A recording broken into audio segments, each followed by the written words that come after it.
So, right, we mentioned Riemann sum, so how to add things together, and we have this new convenient notation. So instead of writing a whole line, you might write something like this to express the same sum.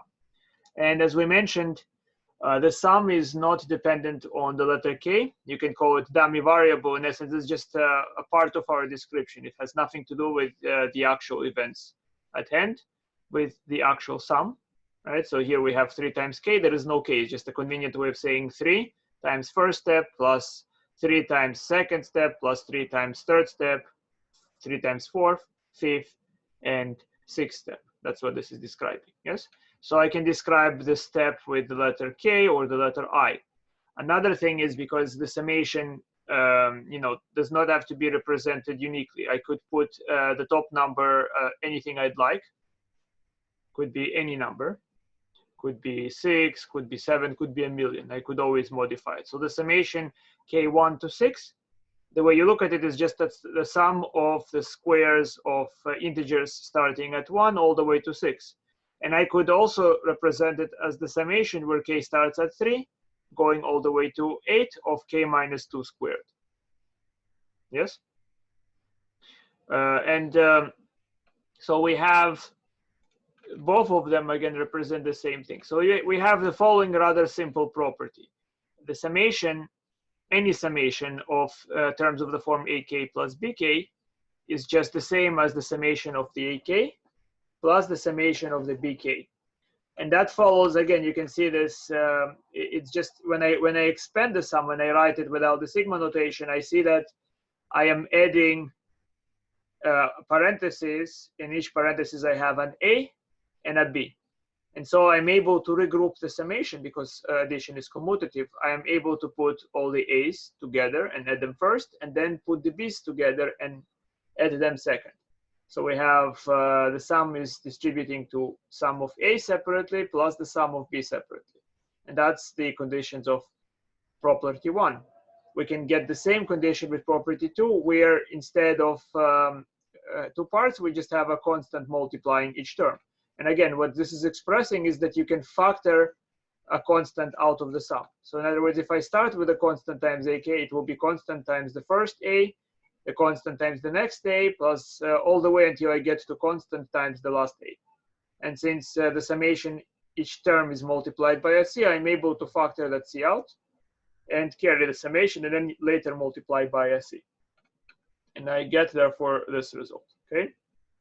So then today, and hopefully we'll have to move fast, we are going to talk about important sums.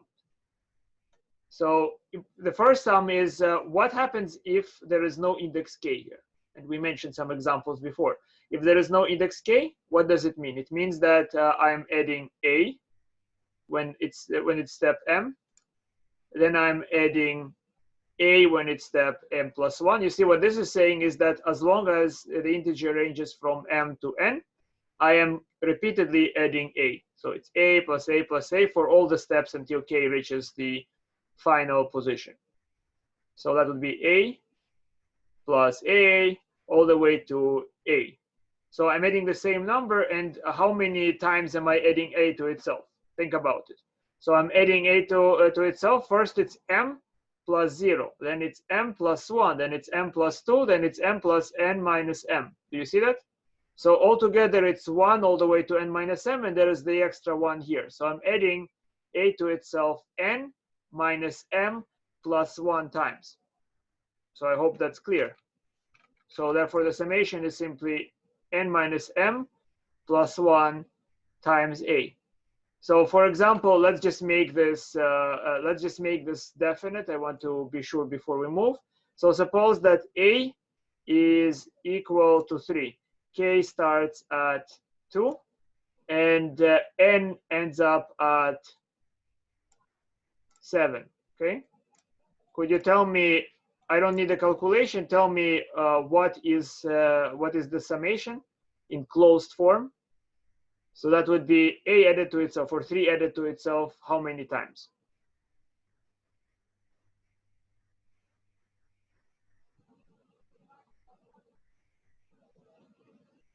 Professor, can you repeat the question, please? The question is, if I have the same sum, I just want to be sure that the abstraction does not confuse anyone. So suppose I have the summation starting at 2, ending at 7, and of the number 3. What is the summation going to look like? So 6. Well, what is this? This will be, I don't see why 6. It's 3. So by how much? By 6. It's 3 added to itself starting at 2 to 7. So that would be 3 multiplied by what? 7 minus. Well, so Melissa, I think you meant only this part, right? 3 times 6. Good. Is that clear, guys? Yes, it is. Good. You know, when you're quiet, it's too bad I cannot write away quote. You see, when you're quiet, it reminds me of the scary poem. In a terrible bedroom, there is no answer. No answer. Silence. Professor, can you explain again why is it 3 times 6? Because I set A equal to 3. Just see what is this summation? The first sum is how do I add up? I want to come up with formulas. How do I add up a fixed number to itself a bunch of times? And this is basically A added to itself starting from k equal to m all the way to n. You see? So this is here describing the addition process. So yeah. So then I set A equal to 3. I set m equal to 2 and n equal to 7. Okay, so then what am I adding? I'm adding 3 plus 3 plus 3. So it's 3 times how much? So it would be the top number, which was 7, minus the bottom number, which was 2 plus 1. So it will be 3 multiplied by 6.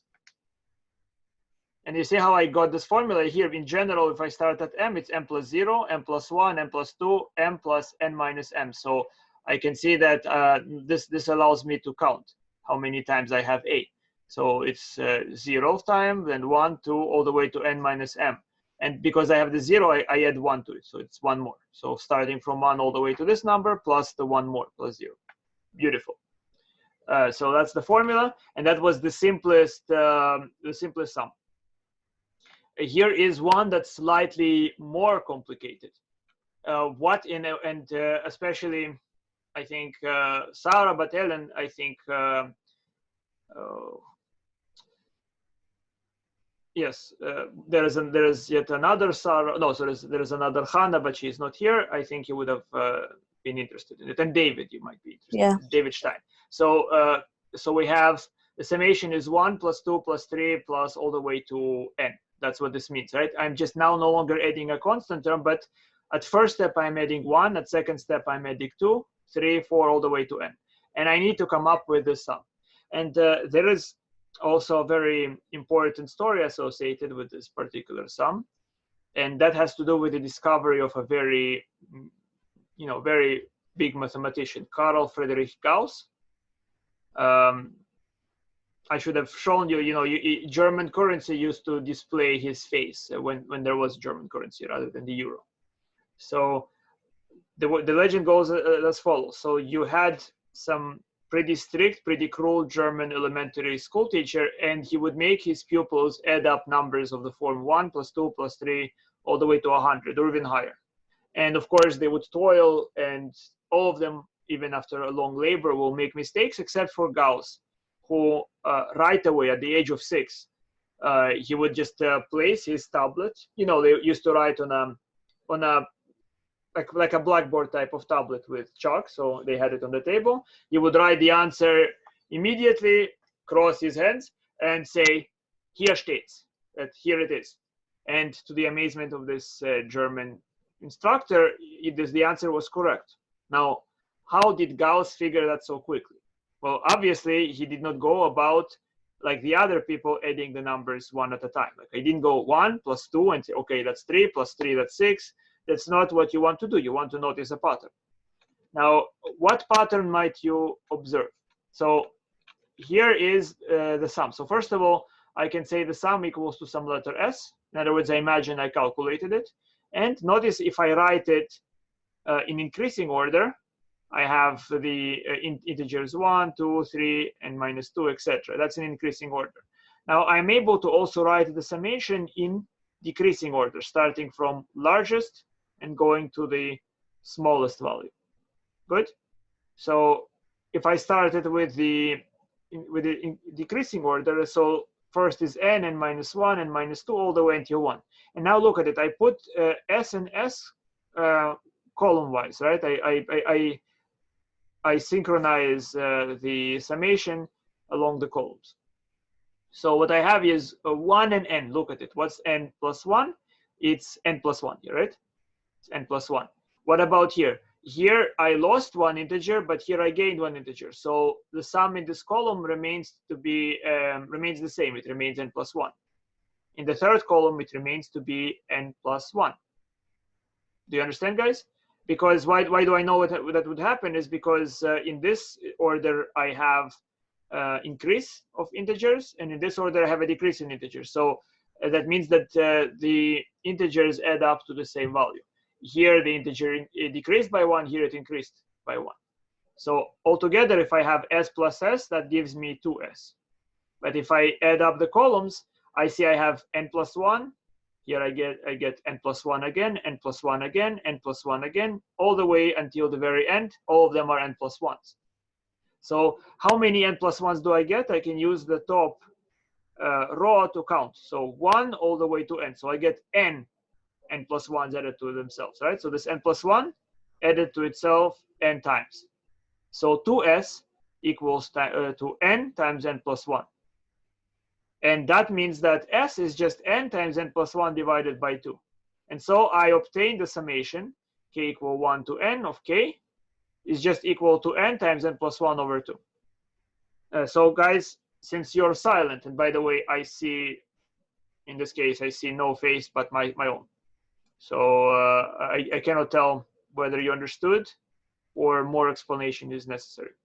I mean, we could just do one more example, but I think I understand. There will be examples, right? So okay. I just showed you. So I showed you right away how to solve it in general, right? So right.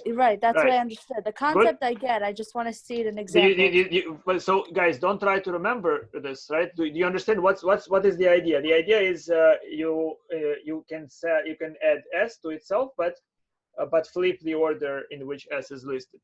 It doesn't change the sum if I write it from biggest to smallest number or from smallest to biggest number. And I see that in the columns, they add up to n plus 1. And that I get s, right? So here is one example, guys. So you have 10 diplomats. They are in a meeting. And if each diplomat shakes hands with exactly one other diplomat, how many handshakes take place? Go ahead and figure that one out. So question clear? 10 diplomats. Each diplomat shakes the hand of each other diplomat. There is exactly one handshake between any two pair of people. How many handshakes take place?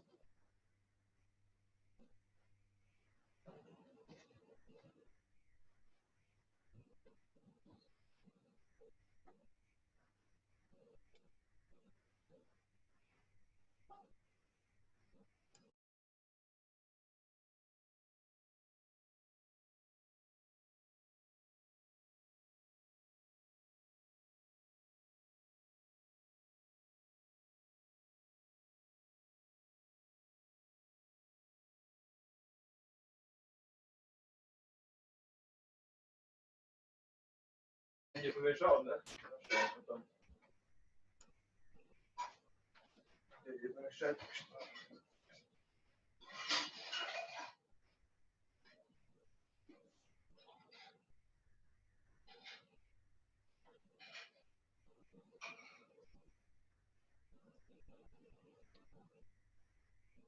пышной спальне холодно и страшно, в пышной спальне ночь мутна. Дева Света, где ты, Донна Анна? Анна, Анна, тишина. Не слышит тебя, да? Наверное. Yes, слышишь. We hear you. Yeah, one person hears. That's how I feel. You stupid? No, we're all listening.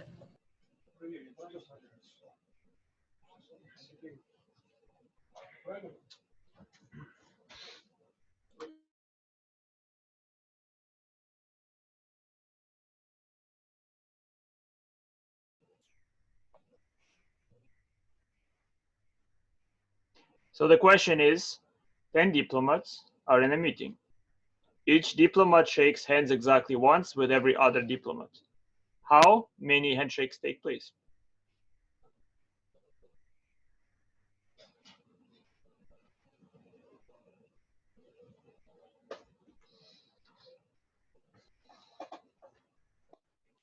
$90.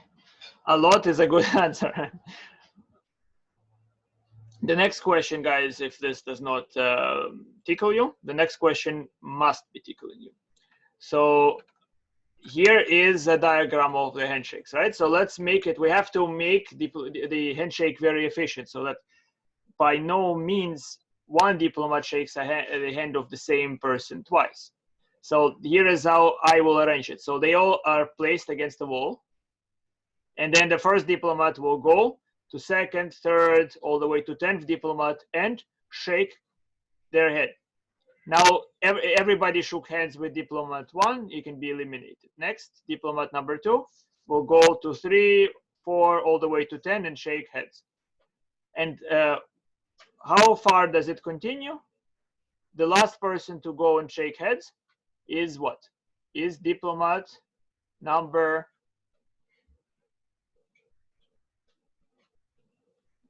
9, precisely. 9. And then the number of handshakes that take place is, look at it, 1 has 9 handshakes. 1 goes through 9 handshakes. And then person number 2 afterwards walks and goes through 8 handshakes. And then 7, the very last one, person number 9, goes through only 1 handshake. So it's 9 plus 8 plus 7 all the way to plus 1. Good? So the summation is what? The summation is from 1 to 9. And to sum this very quickly, what is this formula telling us to do? Do you understand this formula? It tells us to take the biggest number here, 9, multiply it by the 9 plus 1, which is 10, and divide by 2. And so the number of handshakes, guys, is not 90, but 90 divided by 2, or 45. Good? And now, yep, that's good. And now, very important questions to those of you who celebrate Hanukkah. The menorah has 9 sockets for Hanukkah candles. The holiday runs for 8 days. On the first day, you light 2 candles, the shamash and 1 other candle, right? So 2 candles lit on the first day, so you light the stop candle on the first day, and 1 more. On the second day, you light 3 candles, then 4, then 5, then 6, all the way until the 8th day, you light 9 candles. What is the minimal number of candles that you have to have in a candle box when it's supposed to be sufficient for the entire holiday?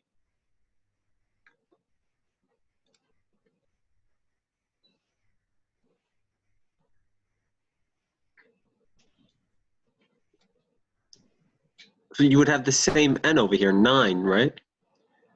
Well, but it's going from 2 to 9 instead of. Yes, yeah, it goes from. So Melissa, by the last part is this. It's just the way it works is in ascending order. You light first 2 candles, and then 3, and then 4, and on the 8th day, the last day, you light all the 9 candles. Understood? Oh, but that is quick here, huh? Interesting. We'll see. Maybe you're right. Let me just wait a tiny bit longer. I want to be sure that all of you. You see, you should not remember the formula. You should be able to get the formula right away.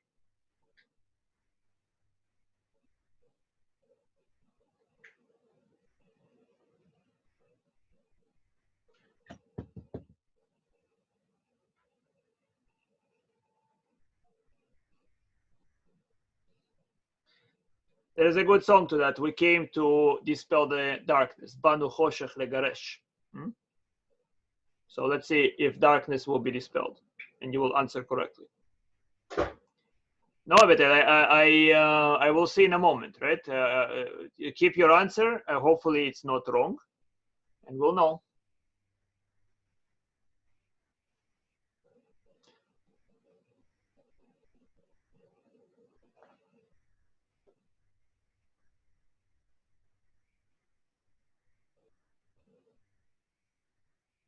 All right, so Batel, you have another person confirming your answer. That's a good sign, hopefully. Do we have other confirmations, or somebody would dare to say something against this number?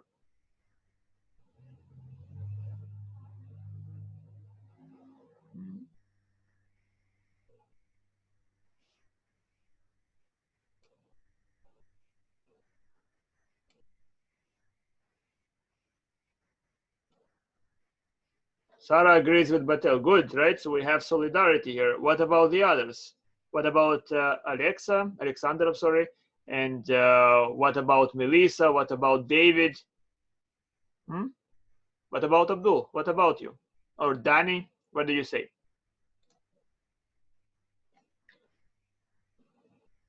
Okay, so one person got 36. We'll see it in a moment. What about, so Melissa, I think 44 is correct, but Melissa wants to say 36. It's interesting. Why? All right, so Daniel McKenna says 36. Okay, we have a conflict here. It's heating up. All right, so let's do it together. I got 44, but it was just basic addition. Hopefully basic, but you understand how to do it, right? I don't want you to add numbers one after the other. Hopefully, yeah. Right? Yeah, so here is the summation. The summation is 2 plus 3 plus 4 all the way to plus 9. You light 9 candles on the last day, correct? So we don't like that it doesn't start at 1. So what I do is I say s plus 1. The sum, whatever the number is, plus 1. I can add 1 to the left side of the equation and to the right side of the equation. And the right side of the equation now is complete. So that would be 45. Good. So it's 9 times 10 over 2, 45. That equals to s plus 1. Which means that s, as Batel and as who else did? And Yihuan said, and a few other people, and Melissa, I think, said the answer is 44. So congratulations, you're correct. You see, you subtract 1, and the answer is you have to have 44 candles in the box. That's the minimum number that will be sufficient for the 8 days of Hanukkah. Now, I'd like you to help me find a more general formula. So now, Professor, yes. I have a question. Where does that 10 come from? What? That 10 come from? Well, I thought you know the sum. The 10 comes from, well, how does the sum work? So here is the summation again. The way you sum up numbers 1 consecutively through n is to notice that I can put it in reverse order, and then in the columns, the column is n plus 1, n plus 1, n plus 1, repeated 1, 2, 3, repeated n times. So it's n times n plus 1 over 2, which means when I have a sum of consecutive integers starting from 1 and ending in the last number, I need to take the last number, put it here, take the last number, add 1 to it, and divide by 2.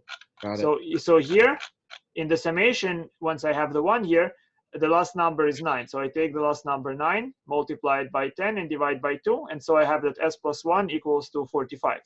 9 times 10 over 2 is 45, which means s equals to this number minus 1, which is 44. Good?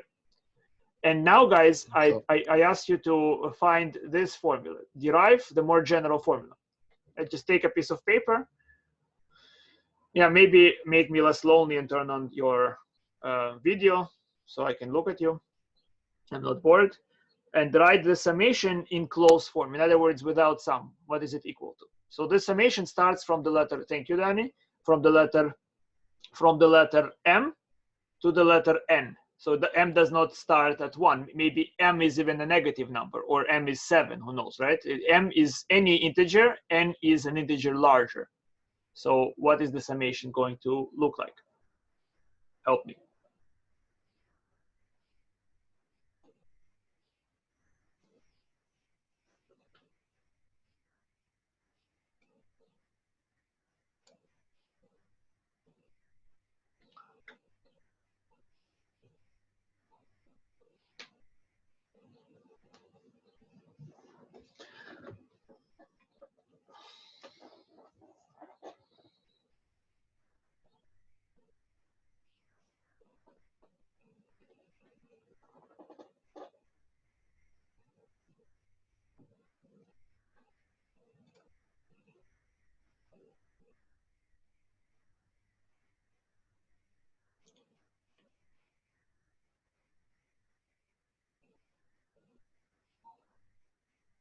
Just a random checking of the pulse. Abdul, you are with me, I hope, right?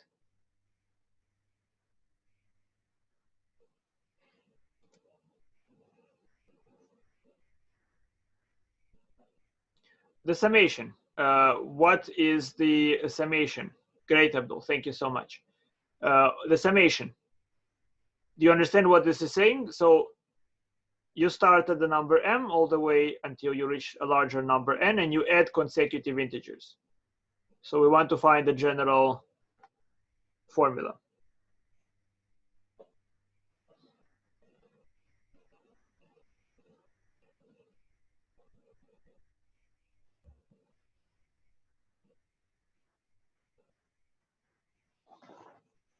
By the way, I'm all for you solving it like on the spot. Okay, but I can solve it. What's the point, right? Obviously, Oh no, I'm a visual learner.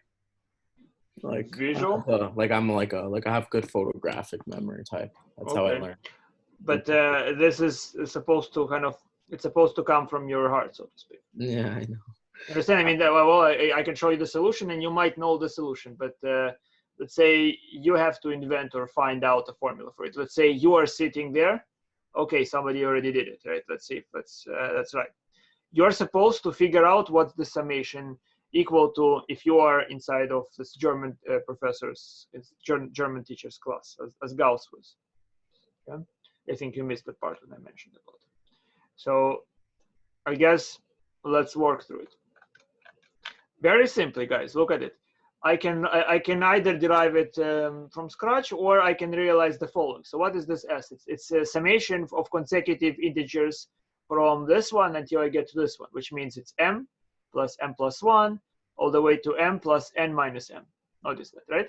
So then observe that I can group the m's together. That's how I wrote it, right? I can group the m's together. So here it's m0 all the way to n up to n minus m. So there are n minus m plus 1 copies of m. And then we have 0 I can ignore. The summation is from 1 all the way to n minus m, which will be the last number times the last number plus 1 divided by 2. So this is my sum. I can compress it, you know, just basic algebra, compressing it, and what I get is m plus n divided by 2. So that's the average of bottom and top number, if you notice, multiplied by the difference between them plus 1. Okay, so that's the summation here. Do you follow? All right, no answer. That means yes.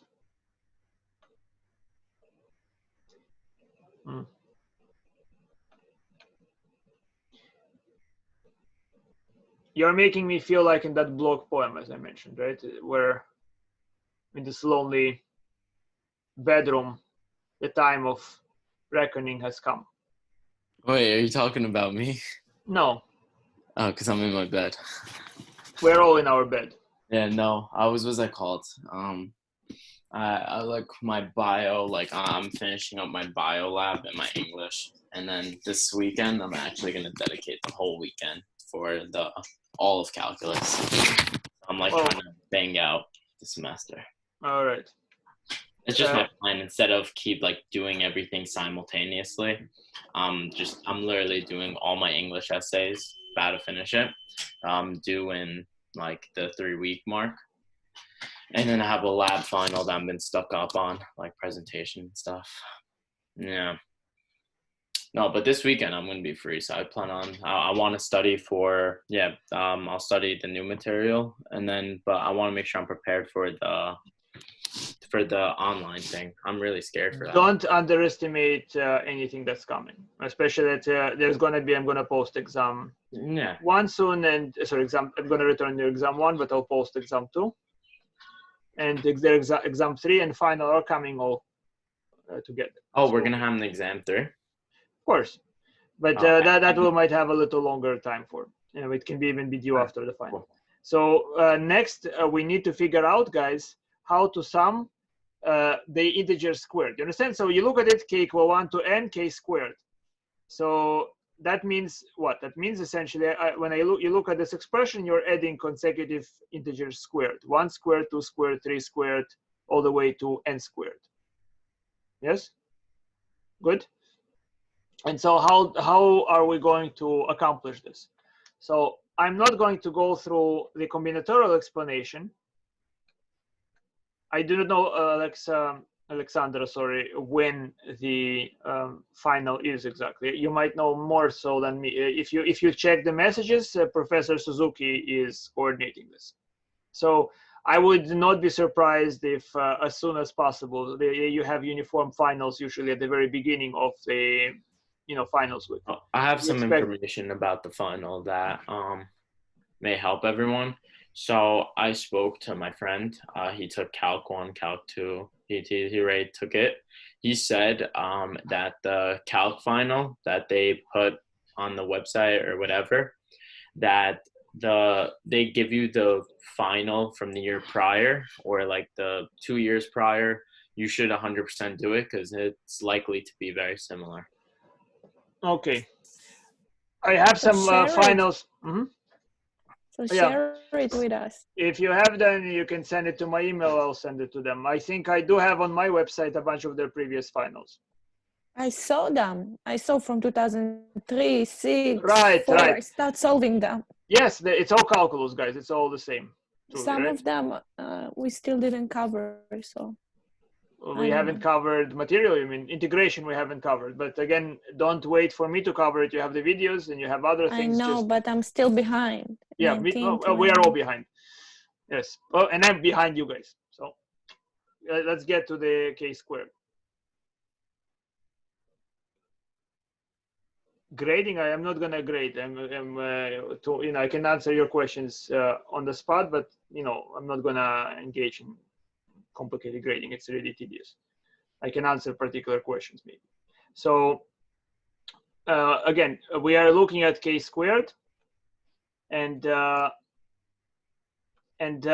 basically what I find rather amusing, why I find some joy out of it, is that this tells me a story, right? This is just a code, and right away I see a story. So for example, when I see this thing, I see some person of indeterminate age, and he says, well, my age is at most n+1, and I have 2 siblings.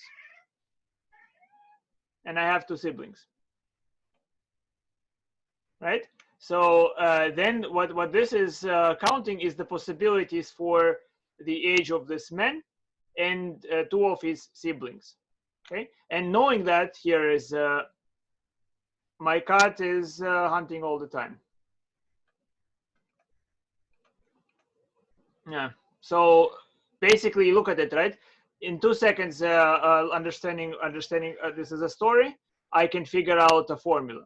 So you see, I'm not going to go through this since this is combinatorics. I can teach you that, but you actually can learn it if you are interested. You can go to. I have videos for chapter 1 of what I presented in my probability class. So the answer right away, I can figure out it will be 2n+1, n+1n divided by 6. Unfortunately, since you haven't learned combinatorics, again, you're welcome to try. You don't need any prerequisites. You just watch the probability lectures that I have posted, and hopefully you will understand. It requires nothing except you try to visualize. And you, Alexandra, that you are interested in probability, you can start there, right? I would say what I haven't yet responded is if you study probability, that's going to build a fundament, okay? A foundation for it, right? So here is how we are going to do that. Before we go on, I would like to present a very quick way of expanding x plus y to the nth power. So that also happens to do with combinatorics. So if you want to, let's say, figure out what's x plus y to the power of 7. If you're going to FOIL and do that by hand, it's going to be very annoying. Of course, you might kind of look it up in the computer, but let's say you want to figure out what's the number without, let's say, any technology available. So then what do? You write this pyramid. Look at it. So in the pyramid, you begin with 1, and then you put 2 ones here, and that's the top of the pyramid. Next, you put 1 and 1 on the side, and then the middle number is the sum of the 2 numbers immediately above it. Okay. So then you get 1. This would be 1 plus 1, which is 2, and this is 1. And what this row means, for example, the first row means x plus y to the 1, so it will be 1 times x plus 1 times y. It gives you the coefficients. What about this row? This gives me 1 times x squared plus 2 times xy plus 1 times, that's Pascal's triangle precisely. All right. So, and that would be 1 times x squared plus 2xy plus y squared. And then the next row will be, again, I put a 1 here, and then the next number I put between, between those two, and that would be 1 plus 2, it's 3. And then another between those two, which is 2 plus 1, and that's 3. And then I put another 1. Okay, so that gives me the coefficients of expanding up to a third power. And then I continue for the fourth power, you understand? So it will be 1 here, 1 plus 3 is 4, 3 plus 3 is 6, 3 plus 1 is 4, and 1. So you have, those are going to be the coefficients for the x to the fourth power. And here is how you read it. So you see this means x plus y to the third power, x plus y to the fourth power, fifth, sixth. Okay, so x plus y to the third power, I look at this column, that means 1 times x cubed plus 3. X lost 1 of its power and gave it to y. So it will be 3x squared y plus 3xy squared. That's this one. Finally, this would be y cubed. Okay, and this row, the last row that I wrote here, is the expansion for x plus y to the 6th power. And what's that? X plus y to the 6th power is simply, this means x to the 6th times 1 plus 6 x to the 5th y plus 15 x to the 4th y squared. Notice the powers of x and y always add up to 6, and x is giving its powers one by one. If you just pay attention to x, it's 6, 5, 4, 3, 2, and 1. Okay, and then 0. It's pretty cool, right? To make sure that you, and if you want to understand why that works, that also doesn't take enormous effort. You just have to understand combinatorics. It's for the same reason that I could solve, instead of going through this process, I can solve the sum of k squares very quickly, because I see it as a story. I translate the story into counting procedure, and I change the counting method. So as a story, there was one counting method which produces this formula. And then if I change a counting method, I can very quickly produce this formula.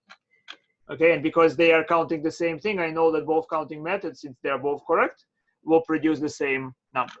So Pascal's triangle works based on the same principle. You can understand why that works. But I don't have time to explain it.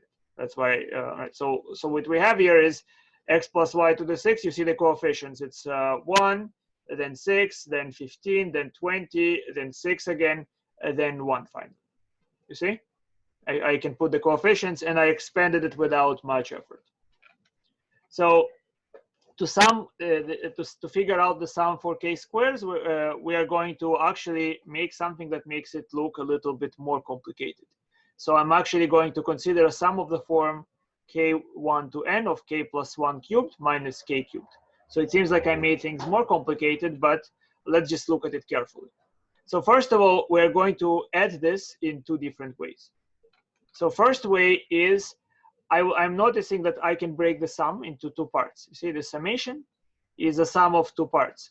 It's the first part involving k plus 1s, and the second part involving only k's, right? It's just I'm adding, let's say when k is 1, it's 2 cubed, so 1 plus 1 cubed minus 1 cubed, not, right? You understand that I can add this part and then that part. So it becomes k plus 1 cubed minus k cubed here. And now you have to understand that those sums look exactly the same. There's very, very little difference between them.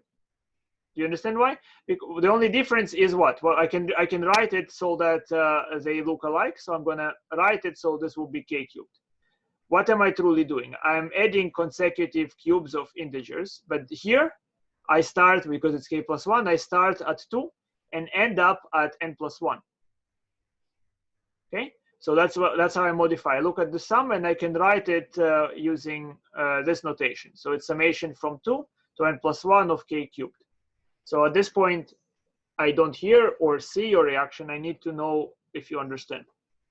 So write me, yes, I understand, or ask me a question, please. So far, I'm getting it. It's not so bad. Wonderful, right? Do you understand how I translate this to that? Yeah. All I do is I'm just reading the sentence. What is this? It's 1 plus 1 cubed, then 2 plus 1 cubed. Exactly. Right? So, Yep. So there is nothing wrong happening here. It's really just adding the numbers 2 all the way to n plus 1. All of them are cubed. Exactly. All you have to do is replace what with the k, and that's it. Right. Just reinterpret it. I use the same Yeah. letter k. If you prefer, you can use j, but doesn't matter. It just interpretation. Exactly. This is that. And why did I do that? Now look at it. This is called telescoping sum because much of it will be cancelled. Look at it. I could cut one from the other. Right. Who is here? Who remembers Greek mythology? I want to say it's Occam's razor, but it's not quite Occam's razor, right? There was this bed, and I forget the name of this villain. And if you came and slept in the bed in this house of this villain, if you were too short, he would stretch you, and if you were too long, he would cut away the extremities so that you fit exactly into the bed. And that's actually what we're going to do with this guy. Look at it. We can cancel things out, but what happens here is his foot is a little too far away. It should be at 1. And the head is a little, it's reaching too far out. So what I can do here is I'm going to take this guy, and I will write it as summation from 2 to n, plus the thing that I did not write included in the sum, the last term, n plus 1 cubed. So you see, I just write the same sum, but I write in sigma notation all the terms up to the last one. And in here, I will write in summation all the terms except for the first one. So the first one will be, because of the minus, it will be minus 1 cubed. And then the rest will be minus summation from 2 to n. And as you can see, this term and that term, they cancel each other. So I can clearly see that the sum is reduced to n plus 1 cubed minus 1 cubed, which if I quickly expand, n plus 1 cubed, I mentioned, I had the segue about expanding, powers of 6 or any powers. So it will be simply n cubed plus 3n squared plus 3n plus 1 minus this 1 will be this sum here. Are you with me? So it's a telescoping sum. Even though it looks a bit scary, are actually very quickly easy to calculate, because look at it. We see that in essence, this term is cancelled by that term. It's just this one is updated by 1 integer above the previous one. So this is like the posterior integer, and this is the prior integer. So you can clearly see that they are canceling each other within one step. So first this is 2, and this is 1, then 3, and then this 2, and then 4, and this 3. You understand? So this one is canceling all the previous terms. So clearly you can see the summation is not too bad. Not much of it needs to be added. Good? Made sense? Wonderful, David. And the others guy, you just you don't want to, you're too shy. Good, but wonderful. Okay, mostly does. Melissa, if there is anything I can here add, please let me know. Yes. What did you say? No. What can I add here, Melissa? Anything that I need to explain or re-explain?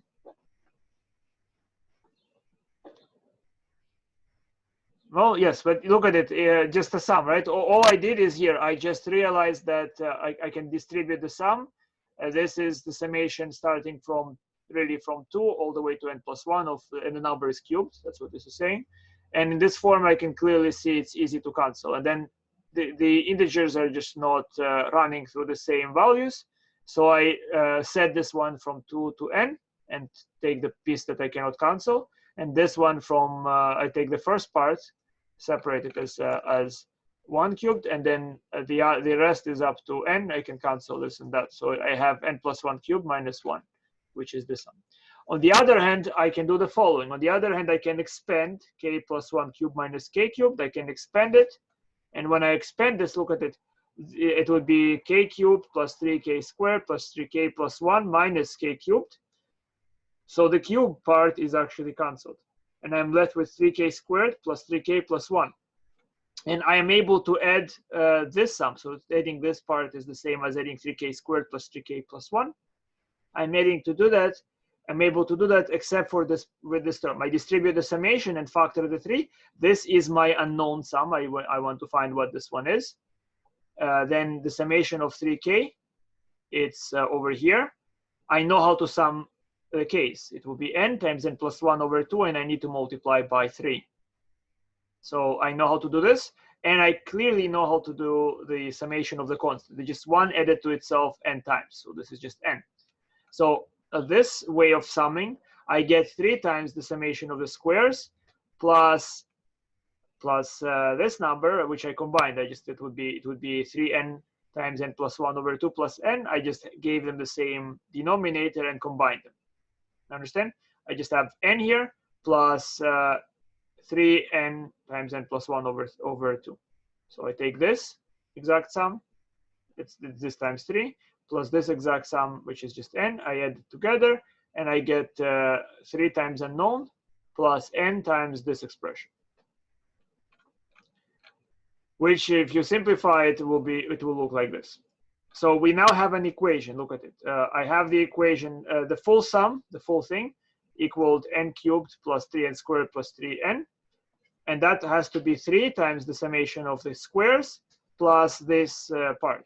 And then now it's just a basic algebra. I just move this across, I divide by 3. So I move this across, you can say subtract, and divide by 3, and then combine into like fractions, eventually factoring it, and I get this summation. So make sure to go over this process, guys. For instance, when I would take exams, I would often, especially with the k-square, even to this day, I can easily forget what's the value. When I was taking, of course, those calculus exams, there was no benefit of the smartphone, even though, of course, if you do it in a class, there should not be a benefit of smartphone there. But I would just very quickly derive this formula because I will get worried that maybe I remember it incorrectly. So you can derive it very fast once you understand how that's supposed to work. And your, what you call it, comprehension check is to use the idea in 2 and to figure out what's the summation of the cubes. Okay? To figure out a closed form. Like, let's say this sum, instead of sum, I can write n times 2n plus 1 times n plus 1 over 6. Or you can put it in another order. Maybe you remember it better as n times n plus 1 times 2n plus 1.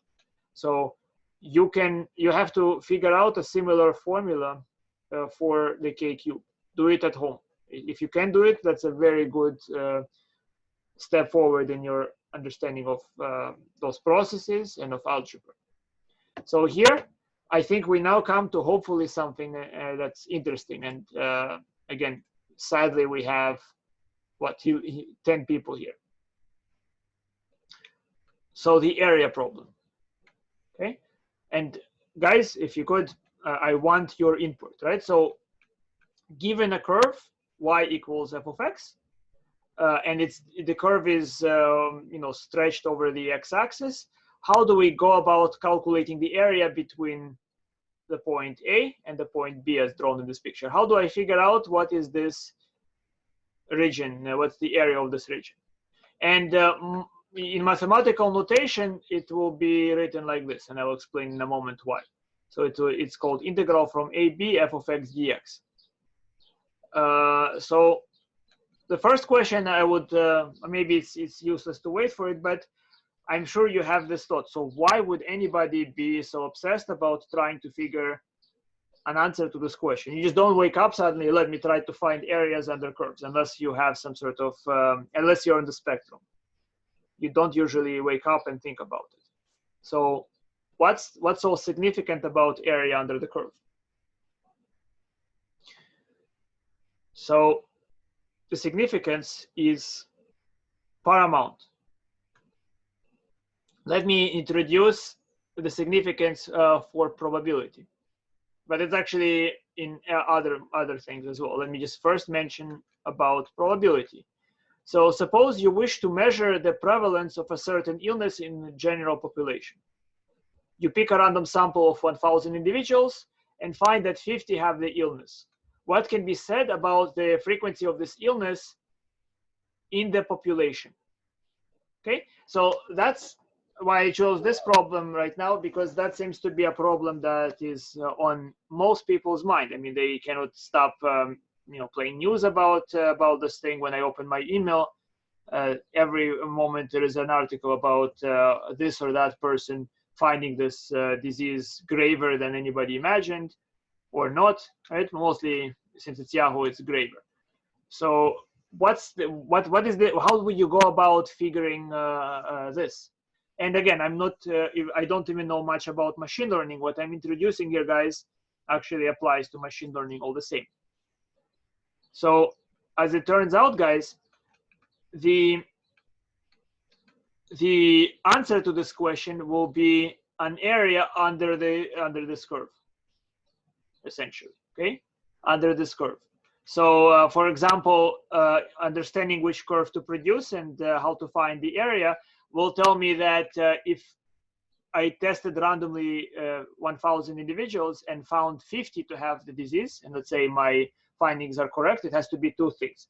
It has to be a random sample, and it has to be that I can truly find, maybe under good investigation, that I'm not mistaken about the number of people.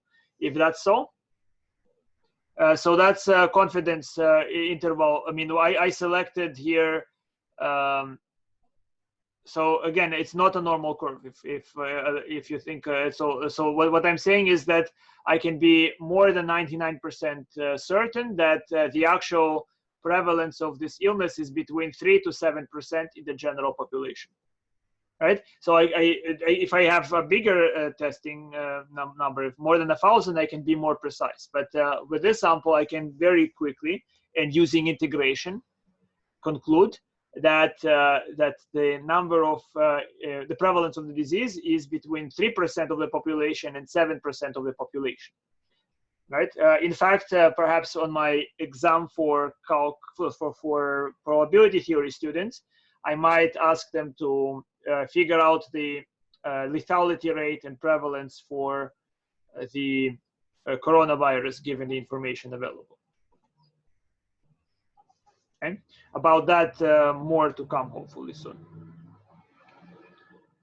So this is, again, right, curves, flattening curves, all that stuff is what's in the news for the past 2-3 months, and that's determining the fact that most people are wearing their masks even when they're driving a car, a closed car, so or jogging or anywhere, right?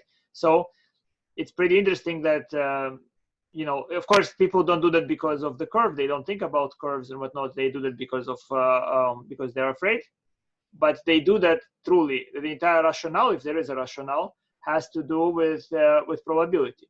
And this is not a coincidence that the integral is applicable to this problem. It's applicable in almost all problems. It's if you think of probability in almost all problems, you come up with the question translates to actually area under the curve. So another, if you studied physics or will study physics, so you might know the statement that no energy is created or lost. So you call it conservation of energy. Now, conservation of energy, at least in the one-dimensional form in which we're going to study it, I'm not gonna teach you conservation of energy, but I'll teach you the mathematically equivalent one-dimensional description of it. Conservation of energy is the fundamental theorem of calculus, which is a statement about integration. Okay, so conservation of energy is a mathematical construct, right? When you say no energy is lost or created, you're really speaking about the difference between values of a particular function, which ends up being area under the curve function. And other properties such as work, momentum, force, right? All those concepts are naturally described in terms of integrals, in terms of areas under the curve, if you will. So when you do physics, you will encounter lots of integrals, and when you understand the integration process, they are very natural. So you're learning something rather significant, conceptually significant, right? It's just when you think conservation of energy, I would be glad if you understand it. And then you would think, oh, fundamental theorem of calculus. Work energy theorem, the one-dimensional version of conservation of energy, is the fundamental theorem of calculus. Okay, so I just gave you those brief few ideas, and I hope that you're convinced that it's a problem worthy of investigation. Let's say if you think of religious ideas, let's say I know one person is studying philosophy here. So Leibniz, one of the founders of calculus, had this monadology theory. And the monadology theory, the idea is that, let's say, here I lift my hand up or down, right? I move my hand. So it seems that I had the will to do that. I desired the hand to move up. I willed the hand to move up. But Leibniz said that what truly happens is this, that there is a clock in your head, right? So it's like your soul is like a synchronized clock. Your soul wanted the arm to move up, and your body moved the arm up without any connection to the soul. They were just synchronized. Understand what I'm saying? So that's monadology. It's hard to say if Leibniz believed his own theory or not, but that's his monadology theory. And why do you think he made such a weird statement? Do you know why? Because if you understand what is momentum, which I think you understand using differentiation and integration, although, again, those are just convenient ways and definitely in expressing them. You understand that what this seems to imply, if Newtonian mechanics is true, what it seems to imply is that, in theory, if I know your exact position at any moment of time, and I know the positions of all the particles, their velocities, right, and whatnot, their acceleration, everything about them, I could predict with determinism everything that happened in the past and everything that will ever happen in the future, which means it's all determined. There is no control over it. There is just, it doesn't even feel that your choice has any what you call freedom of will. You cannot choose to move one way or another. So the entire problem of having a soul seems to be removed entirely. You understand? So Leibniz, being, of course, or needing to justify religious ideas, or I'm not sure if he believed in it or not. Some people say he was very cynical.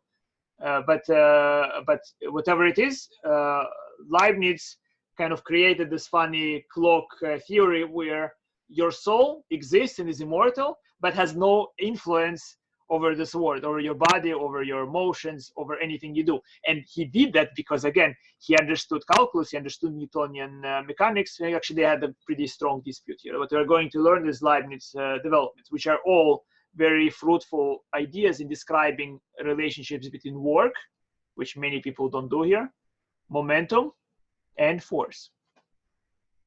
You understand?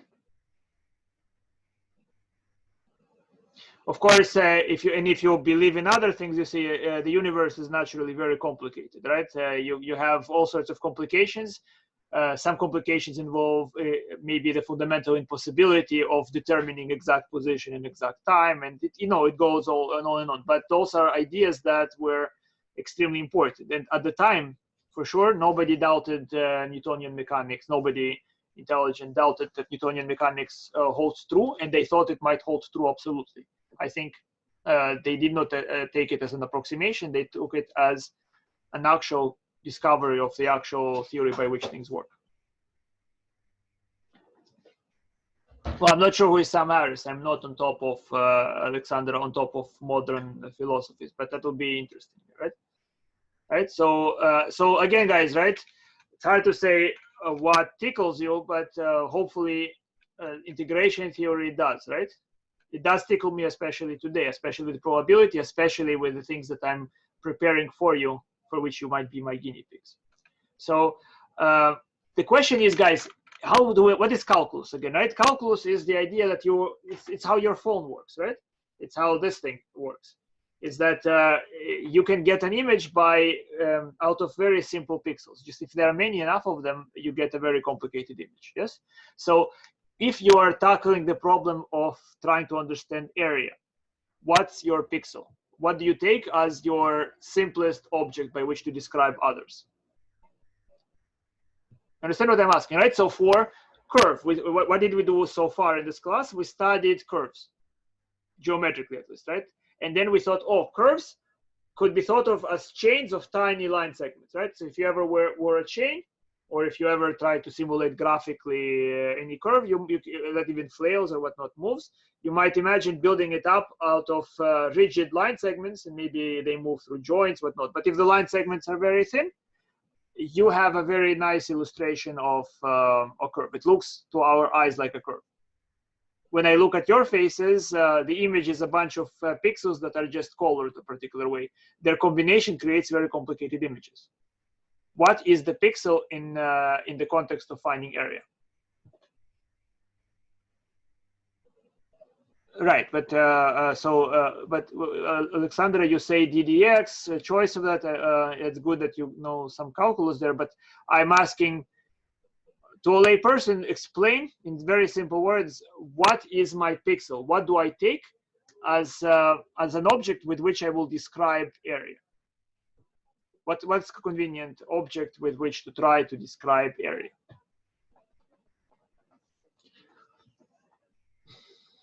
Square, David, brilliant, square, but you can also make it rectangles. Rectangles are, built up of squares. Okay. So first of all, I hope you all remember what is area. Area is simply a description of the size of space. In this case, of two-dimensional space. And by that, you can describe it, you quantify it. If you have tiles of the same size, let's say you have 1, 2, that means this space contains 2 tiles, 3, 4, 5 integer many tiles, or cut them in half, that's half a tile. So when you say area is 1/2, you mean half of a tile. When you say it's 1/4, it's 1/4 of a tile. And then you play with this idea, making it more and more complicated, more and more developed. And in essence, again, you're trying to describe space, okay? So for a convenient description of space, you could have used circles. The problem with circles is that it's inconvenient to stack circles of the same size together. So circles don't tessellate space pretty well, right? But tessellate means that, when you put the tiles together, there should not be gaps between them. If there are no gaps between them, it's easier to cover the entirety of space, okay? So easiest object to describe space is a square, and then rectangles are as the next natural generalization of squares, right? Rectangles can be just a bunch of stocked squares. So the area of a rectangle is height times width, if you remember. And why is that the area? For a very simple reason, is because that is a counting process, right? So for example, if my width is 2 and my height is 4, I'm really saying that I walk around here, I measure 4 tiles up and 2 tiles down, and 2 tiles, sorry, horizontally, which means how many tiles do I have in total? So it just, it's 2 plus 2 plus 2 plus 2, so it's 2 times 4. 2 added to itself 4 times, which is 2 times 4, height times width, right? Of course, if this is a 1/2 or 1/4, and you can play around with it, then still it goes back to the idea of counting the tiles. It could be just that maybe a half a tile, and it becomes more complicated. But the idea is that all you're doing is counting how many tiles you have. Okay, so 1/2 means 1/2 of a tile. Good. So we all understand roughly why area is height times width for a rectangle. Well, you can tile triangles. If you want to tile it with triangles, it would be a different count, right? So that's all. You can take any object. If you try to describe a rectangle using circles, the description will be complicated. Possible, but complicated, right? The area of a rectangle, if circle is your one, right, is a very complicated description. You might try if you want to, right? It's possible. You can describe the space. It's just you would have to make the circle smaller, larger, and figure out. It's complicated, guys, because if circle is 1, then how many circles do we need to place? Obviously, you would have to count the circles and make them smaller and smaller, and you have to place infinitely many circles to fill in the space. So it's complicated to describe the area of a rectangle using circles, but not complicated when it's using squares. Good. So rectangles is the natural measure for area, and this is the idea. And in a moment, we'll move to the next lecture note, right? This is the idea, and also how the notation is going to come around. So imagine that the curve, underneath the curve, I stack very thin columns, rectangular columns of height f of x and width dx. And so they have to be very thin, right? When I say little dx, that means the rectangle is very thin. And at some place x, its height is f of x. So the rectangles don't have the same height, but if you like, you can make them have the same width. I imagine matches of an even size. And the matches are very thin, and you place them to fit underneath the curve. And then to find the area amounts to adding up the areas of all those thin rectangular columns. And that's what the summation is supposed to indicate, guys. Look at it. So this Leibniz notation. To find the area under the curve, I have rectangles. The rectangle at position x has height f of x and width dx. And I am summing over all, this is a sum, S, or summa, or sum. I'm summing over all rectangles that can be stacked from A to B. And the idea is that I will make them infinitesimally thin. I'll make them very, very thin. And then the thinner they are, the better is the approximation of area.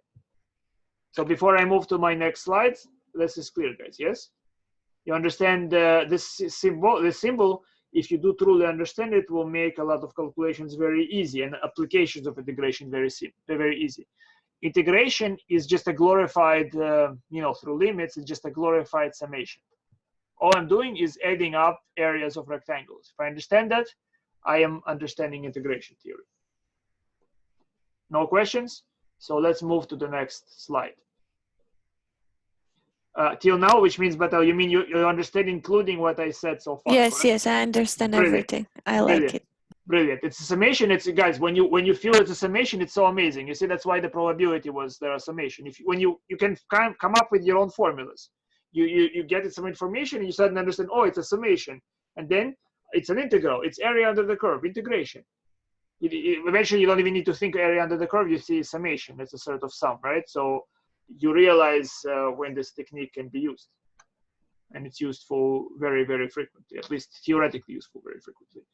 Right? Search engines, all those things are built on probability theory, apparently. And if that's true, then they are built on theory developed using those ideas. Okay, so now this is, again, the same picture, but now I made them a bit thinner, so hopefully you can see pretty well why that should work, yes? So you see, instead of seeing this curve, I imagine seeing a bunch of rectangular columns and whose tops are tracing the outline of a curve. Of course, I drew them, even with this drawing, they are pretty thick. Imagine they are microscopically thin, thinner than a hair. So it would look essentially like the full curve. And if I could add up the areas, I will get a very good approximation. And if I get some kind of thinner and thinner and thinner, somehow I'm going to try to express using a limit, I will get the exact area.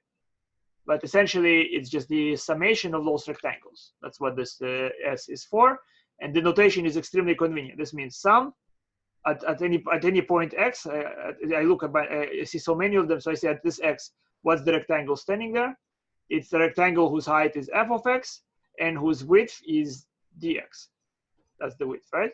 So it's very thin width, and its height is f of x, and that's just together the area of that one rectangle, and this means add them up. Good, notation is clear, correct? So how are we actually going to execute this addition? So here is the plan that I will outline here. So we are going to define R sub n to be the right-hand sum, and this sum will be carried as follows. Okay, so first I take the interval, this interval from A to B, and I will divide this into n segments. So that will be my delta xn, where n is a very large number. In other words, I take this segment and I'm going to create n rectangles here. Let's say if I want to make 1,000,000 rectangles, I will divide this interval into 1,000,000 pieces, and over each piece I will raise a very thin rectangle. If I divide it into 1,000,000 pieces, this rectangle will look to you like a thin line because its thickness is less than a micron. This is less than a meter. Divide a meter by 1,000,000, you get a micron. So if I divide this interval by 1,000,000, I will get an invisible thickness, right? But in general, I divide it into 1,000,000 pieces, and they are of equal length, and the length of one of the pieces will be b minus a over n of any one piece. Before I continue, what I said still clear?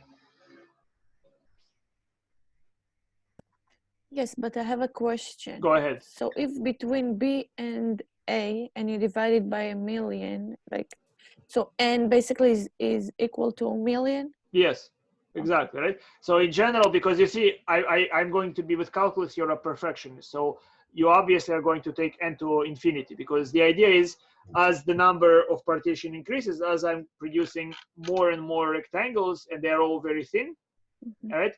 They're going to better and better fit underneath the curve until in the limit, they are exactly fitting under the curve, and that's what you get. They're exactly fitting under the curve. Okay. Make sense? Yes, thank So you. if I divide it into n pieces, it's b minus a over n, guys.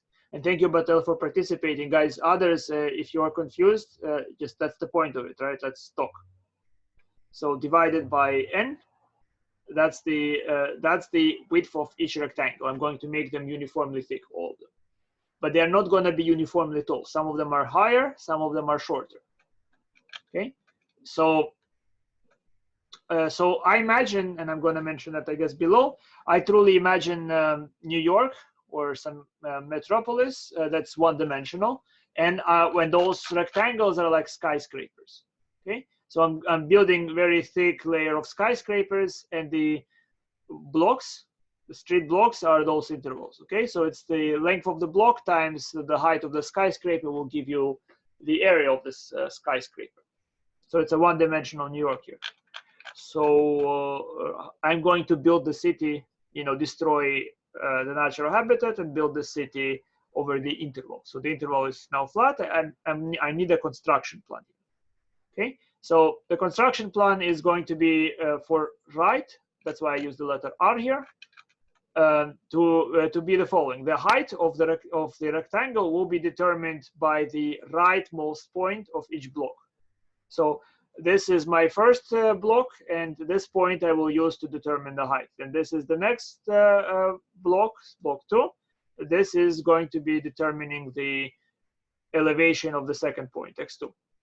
So far clear? So I'm going to build those buildings, those rectangles moving from A until I reach B by this scheme that I drew here. So I need to describe how to displace, right? So I have a function. The function will be what creates the elevation. I just need to put in the function the point at which it creates the elevation. Make sense? So I'm going to create the point x1 for the elevation for the position at which I built elevation for rectangle 1. And how to describe how do you describe to a worker how to go there starting at A? So x1 can be achieved by starting at A and walking one block, 1 delta xn. So it's A plus 1 times b minus a over n. Good, and that's how that means position x1. How do I get to position x2? Well, I move from A 2 blocks, so it's A plus 2 blocks, which is A plus 2 b minus a over n. And how do I get to position 3? I move 3 blocks from A. Good. So it's A plus 3 delta xn, which is A plus 3 times b minus a over n. So that means displace 3 blocks. And in general, how do I get to this point, guys? Before I show you the point, how do I get to the kth point? You see, I'm going to have a Riemann sum, k1 to n, because I'm summing over the areas of those rectangles, right? So where k is 1, that's first block. When k is 2, that's second block. Where k is n, that's the nth block. If you see, I'm dividing it into n parts.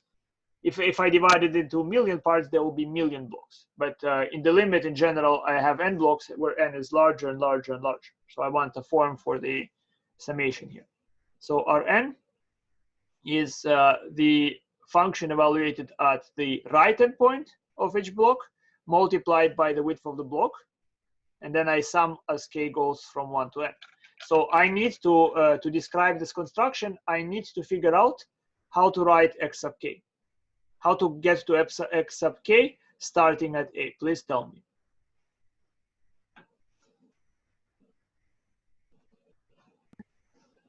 A plus 3 of x of k.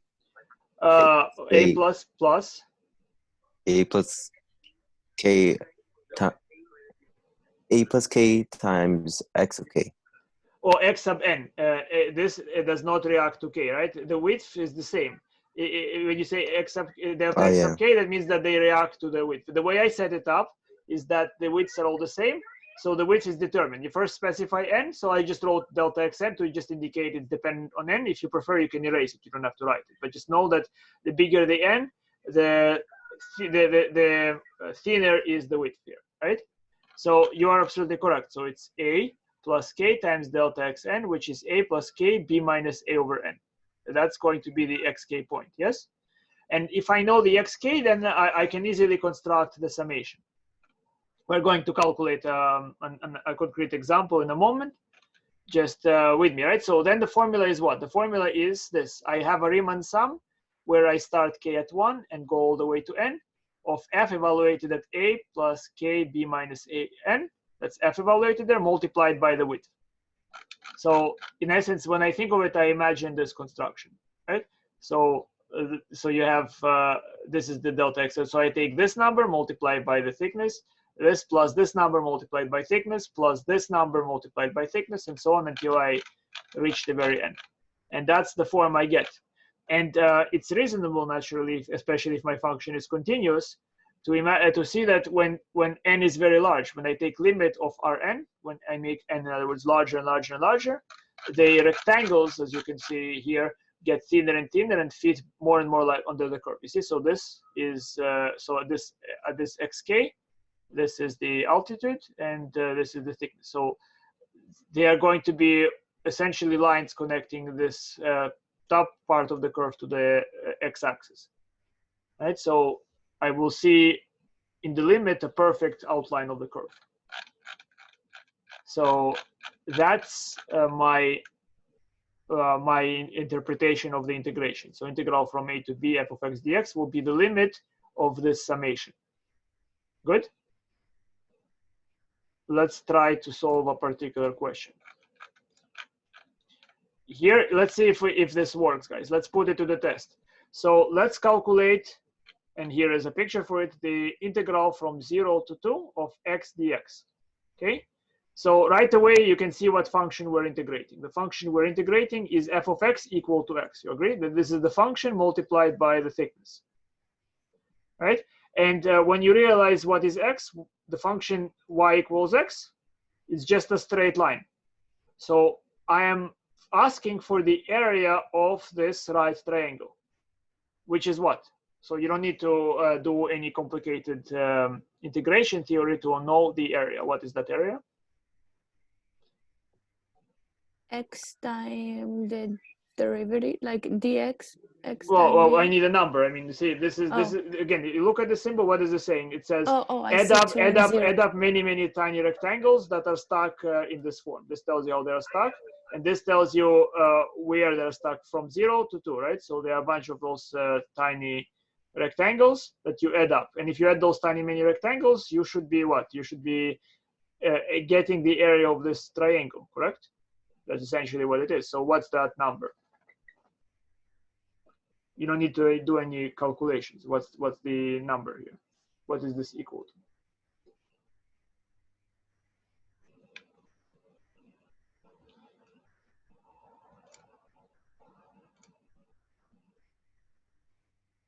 Okay, but there you say 4. Careful. How do you calculate 4, right? You see 2 here, and since function is right, so good. You mean 2, wonderful, right? So the area is width times height divided by 2, since this is half of a square, correct? So this would be 2 times 2 divided by 2. Guys, are you with me, guys? See, you understand this notation? All this is saying is what? I don't see dx, x, etc. I see, okay, there are a bunch of tiny rectangles, and at some position x, the height of the rectangle is also x. So at this position x, the height of the rectangle is x, and the width is very thin. It's just dx. So how to carry out the calculation from this information? We mentioned we need to calculate r sub n here, right? I'll do it in a moment. But I see that I don't have to go through the process at all, because the area is simply those rectangles will form this object, and this object has height 2, and width 2, and it's a right triangle. So the result is 2 times 2 times 1/2, which is 2. Everybody understands? Now let's try to do Riemann sum. Okay, guys? So I first want to divide. I want to produce delta xn. So delta xn is the width of my block. So how do I produce the width of the block? I take 2 minus 0 and divide by n. So my block is, in other words, I want to construct n buildings, where n, you can imagine a million if you don't like abstract numbers. So 2 minus 0 over n is the width of each skyscraper here. Good?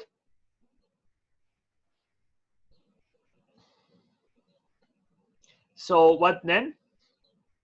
Then I need to describe how to get to the cave block. I mean, you say I'm going to use Rn. I'm going to erect the skyscraper's height is going to be erected at the point xk, the right-hand point.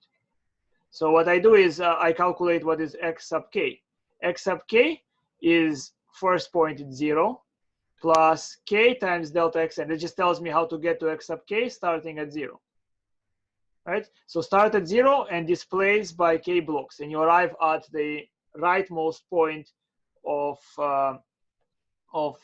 the kf block. You agree? So again, if you want to see a picture of it, again, right? It doesn't matter. You know, you can just see a general picture. Always, you don't need to draw the curve. You just have to draw the x-axis. The building plan is this is 0.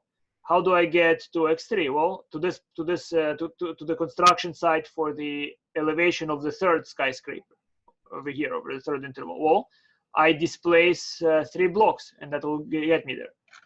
So in general, to erect the skyscraper in the cave place, I have to displace k blocks. So I have k times 2 over n. Are you with me? So this is just describing a construction site. Okay, it's very, very simple. Once you get the hang of it, it's very simple. So then what's going to be the altitude at this construction site? I just plug it into my function. My function is f of x equal to x. That's just given over here. That's my function. So I plug this input. And what is the function? What's f of x equal x doing to the input? A very simple question to which I want a very simple answer. What's the function f of x equal x doing to the input?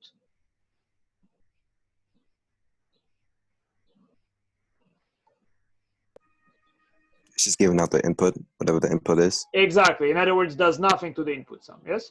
So it spits back that input. It does nothing to the input, which means what do I get here?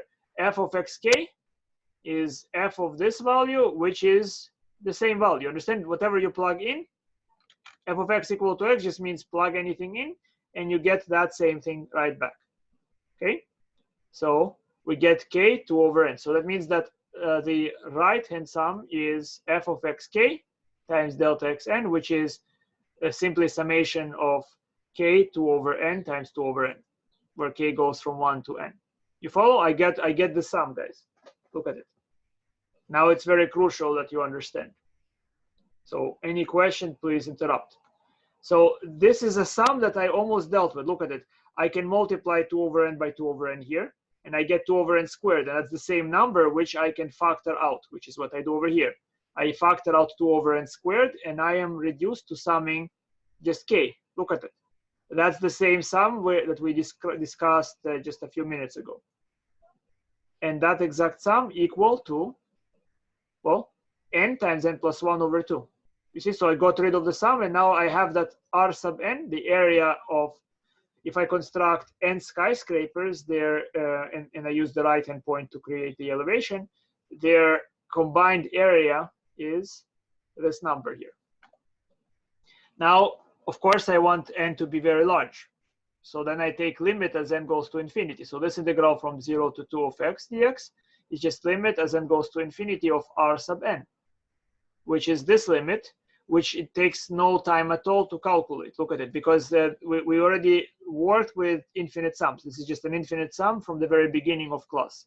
So all I have to notice here is the leading powers, right? So it would be 2 squared times n squared, and on the bottom is 2 times n squared. So I get 2 squared over 2 as my limit. Understand what I do here? When you take limits at infinity, you only pay attention to the leading n powers together with their coefficient. So the leading numerator power is n squared times 2 squared. The leading denominator is 2 times n squared. So I have 2 squared n squared divided by 2n squared. Cancel those out. You have 2 squared over 2, which is 2. We got exactly the same number, so it works. Did you follow the argument? If so, let's try to set up this problem, guys. Before I solve, please set up this problem. You need to calculate this integral. Could you set it up as a right-hand sum? And try to do it as fast as you possibly can. Just set up the sum. I mean, we will solve it together. Set up the sum, please.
Any questions on what I asked you to do, guys?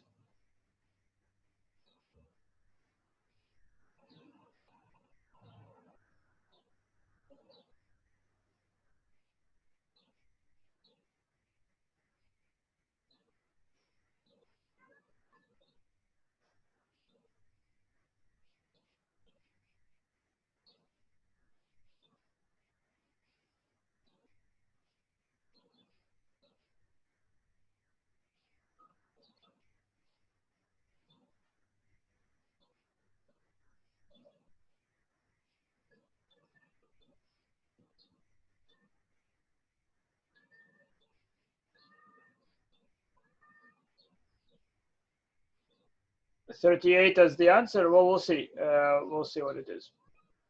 What I asked is below that only set up as right-hand sum.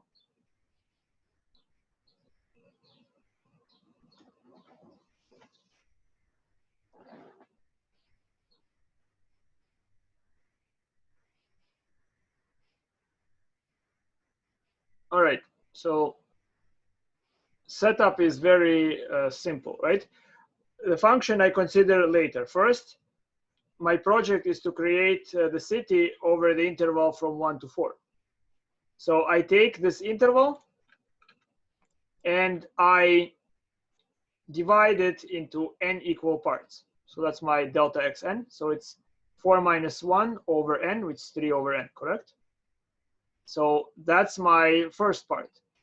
The elevation at any point, this is the elevation here, 2 plus 3x times dx, right? So it means that my very thin skyscraper constructed at the point x is 2 plus 3x. Okay, that's its elevation. So all I need to do when I see this is already telling you what to do. Look at it. Summation, just figure out the figure out the area of the kth rectangle. So for that, I need to create construction sites. So my construction sites are going to be x sub k, which I will describe by displacing from this point. So it's 1 plus I need to displace k blocks. Good, so it's 1 plus k blocks, which is 1 plus k 3 over n. So what is, so what do I do with this point xk? This is how I arrive at. Once I arrive at this point, I plug it into my function, and that's what I get. So plugging it into that function, that becomes what? So it's 2 plus 3 times this number. This is what this is saying. Whatever you put into this function, I put xk, right? So it will be 2 plus 3 times this xk number, which is, according to the description, it's 2 plus 3 times 1 plus k over 3 over n. K times 3 over n here, good? So that's, I can now simplify it. I distribute the 3 here and here. So that would be 2 plus 3, which is 5, plus 3 times this expression. So I have my Riemann sum, my right-hand sum, is 5 plus 3 k over 3n times 3 over n, which I can then distribute. 3 over n I can distribute here and here and break it into 2 separate sums. So I have this part and I have this part. Now what is this part? This is adding, look at it, there is no k here, so I'm adding 5 times 3 over n times to itself, which means what I'm adding is just 5 times 3 over n times n. So this guy is 5 times 3 over n times n. And what about the second part here? Second part here, I have a 3 here. I have a 3 over n and 3 over n, so I can factor them out. So it's 3 times 3 over n squared times the summation of just k from 1 to n, which I know to be n times n plus 1 over 2. So I have this expression. Next, I take the integral is just the limit of this expression. I mean, I need to create the rectangles thinner and thinner. So I take n to infinity, and with this number, n's cross out, so just 5 times 3. And so with this part, what are the leading terms? So the leading terms are 3 times 3 squared divided by 2, right? So it should be, hopefully, well, I don't know, hopefully, I think I wrote here a 1, 3 less, so it's not right here. There is a typo, it's times another 3, okay? So it's 3 times 3 times 3, so it's 3 to the 7 divided by 2. So I made a mistake here. It should be 27 here, okay? I thought the 3 that was multiplied was taken away. No, you see, you have this 3 and you have this 3 squared, right? So altogether, we have 3 cubed. I wrote 3 squared here, it should be 3 cubed. Good.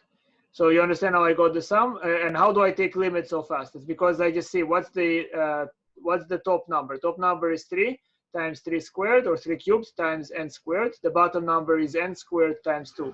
So it's so the n squares can be crossed out, and I see 3 cubed over 2 as my result. Not 3 squared over 2. I forgot about this one. It's 3 squared. It's 3 cubed over 2. Good. I have a question. Go ahead.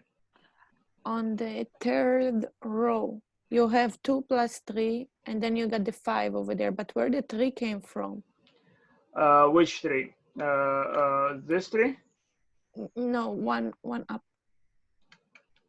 Yeah, this 3. Well, so they're all Yeah. the same 3s. It's just this is my x sub k. I distributed the 3 here, so I have now 2 plus 3, which is 5, and I distribute the 3 here, so it's 3 times this expression. I just did not multiply it through because, well, no point. I mean, I know that it will be 3n and 3n, so I'll write it as a square. Okay. So the answer should be, well, yes, it should be different. It should be 27 plus 30, which is 57 over 2. I glitched. I might, let's see, what is it? It's page 5. I might just rewrite page 5. Okay, so we have a different number here, not what I wrote. Good. It should be 57 over 2. Do you understand how I do it, guys? It's very quick once you realize what to pay attention to. You construct the xk and just plug it into the function. This is my xk. I plug it into the function. I just decided to rearrange things. And then I can very quickly, once I'm at this last step and I take the limit, it's just, you know, one of the first lectures we figured out, the limit at infinity. So we know that only leading terms matter. Okay, now it's your turn, guys. So the lesson is officially, supposedly over, but I would have been happy if you stay at least to calculate this example, integral from 0 to 2 of x squared dx. So carry out the calculation.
So are we working hard or hardly working?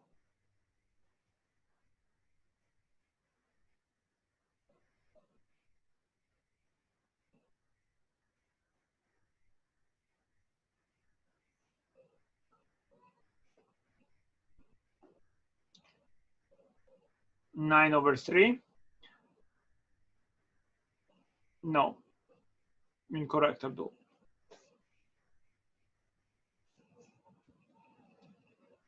Nine over 3 anyhow is equal to 3. As the Germans would have said 9, which means no.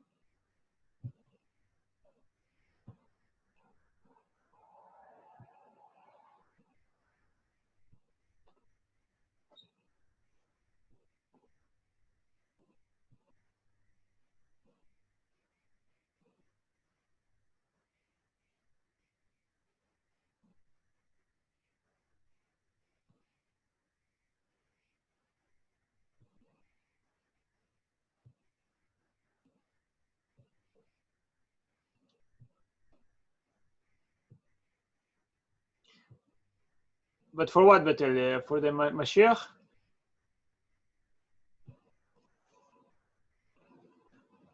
Yes. So let's look at it.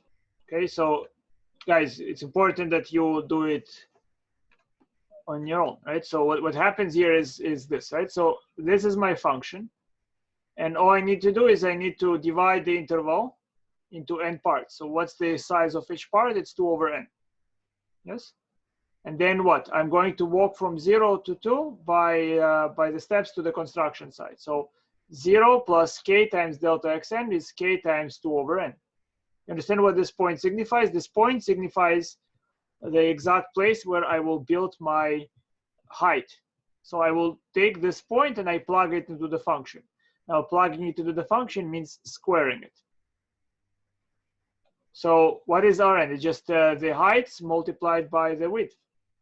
Now the heights are all of the form this number squared. So it's k times 2 over n squared times 2 over n.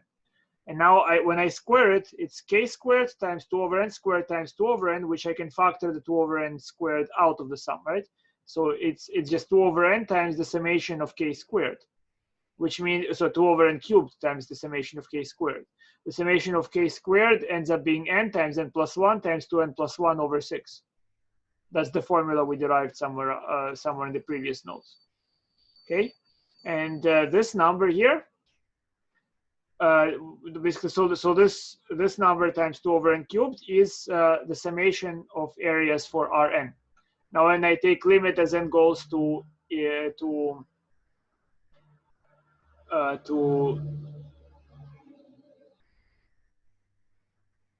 and yes, I see.